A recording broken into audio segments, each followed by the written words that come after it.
ஒரு பையனை உங்களால் கண்டிப்பாக புரிஞ்சிக்க முடியாது. அவன் கூட நீங்கள் ட்ராவல் பண்ணாத வரைக்கும்,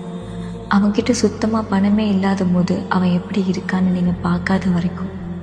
அவனோட பேரண்ட்ஸ் ஃப்ரெண்ட்ஸை எப்படி ட்ரீட் பண்ணுறான்னு தெரிஞ்சிக்காத வரைக்கும், அவன் கோவமாக இருந்தாலும் மற்றவங்களை எப்படி ட்ரீட் பண்ணுறான், அவன் எப்படி ட்ரீட் பண்ணுறான், அவன் உடஞ்சி போனால் எப்படி இருக்கான், அவன் டெஸ்ப்ரேட்டானால் எப்படி இருக்கான், அவனுக்கு வேலை இல்லைன்னா எப்படி ஃபீல் பண்ணுறான், ரிஜெக்ஷனை கேட்டு அவன் எப்படி ஹேண்டில் பண்ணுறான், மேபி அது ரிலேஷன்ஷிப்பாகவும் இருக்கலாம், கெரியராகவும் இருக்கலாம். அவன் லவ் பண்ணுற பொண்ணுக்கிட்ட இருந்து தூரமாக இருக்கும்போது அந்த நெகட்டிவ் பேஸில் எப்படி அவன் பிஹேவ் பண்ணுறான், அவனுக்கு சில ஆசைகள் இருந்தும் அது நடக்கலைன்றப்போ அவனை சுற்றி உள்ளவங்க எப்படி பார்த்துக்கிறான்னு, இது எதுவுமே ஒரு பையன்கிட்ட நீங்கள் பார்க்கலன்னா உங்களால் ஒரு பையனை புரிஞ்சிக்கவே முடியாது.